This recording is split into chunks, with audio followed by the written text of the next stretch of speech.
Oh, how you doing? I'm going to talk about this third world mothers. I study poverty all around the world.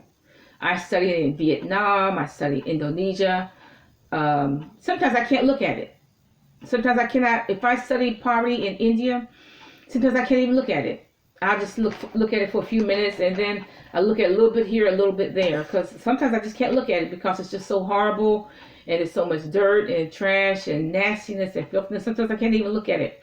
But I do study enough to get the information. I study poverty in China, everywhere in America. Why are people poor? That's what my question is. Um, Now, women in the third world have the same problems that women in the first world have. They have errant children. They have disobedient children. They have children who are drug addicts, and so on. They have the same problems that we have. Um, but see, the question, bad husbands, okay? Don't let me go there. Okay, so what makes them poor, women in the third world, is land, lack of land. In Lebanon, they're at rock bottom because they have no land, so therefore they can't build a house, and they have to rent a little clapboard house with their children, and it's very nasty and so on. That's true for China.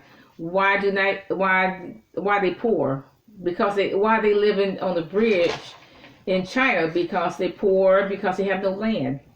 They have no money to buy land. And that's why I think the government should have a land giveaway. I remember the United States had a land giveaway. They're going to give it away to Europeans, but they should, the government should have a land giveaway. You eliminate a lot of poverty just by having a land giveaway.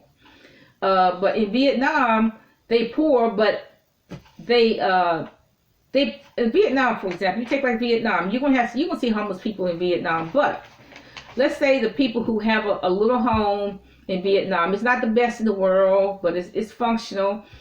And see, they're not really homeless. It's highly functional. They have their garden in front, they have a garden on the side, and they probably have a garden in the back. And then they have a space where they have chickens and ducks and pigs and stuff. So they can feed themselves on a daily basis. And whatever they don't eat, they sell. So what makes people not poor in any country, including America, is land ownership. If you want to be poor, just don't own any land. Okay? It's crucial that poor women in America buy land. It's crucial that poor men in America, whether you black or white, buy land. But I'm talking to women because we're the poorest of the poor. It's crucial that you buy land, your real estate in your name. It's crucial. Okay, that is why women in the third world are poor, because they don't have any land.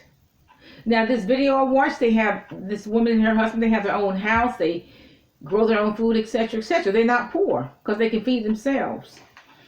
That's why I emphasize buying land so much. Okay, if you own an acre, you can put a tent on it with you and your children. You can build a brick house. You can build a yurt. It's yours, okay? It's better than living in a stuffed van or a stuffed car. That's why I emphasize to women to buy property. Okay, abandoned town. There are abandoned towns in all over the United States. In Alabama, North Carolina, Gary, Indiana, a lot of places. I really would recommend that you buy some of these abandoned property, tax delinquent properties, dirt cheap properties. Okay, so you won't have to be poor. Okay, it's important that you own real estate. I didn't say own a $300,000 home. No, you can buy a house for $1,000 if you look hard enough for it. If you look hard enough, you can find it.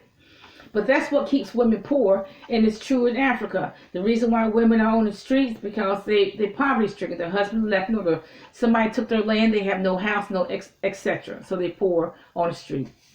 Okay, so it's crucial to you as a poor woman to please buy land. Have a nice day.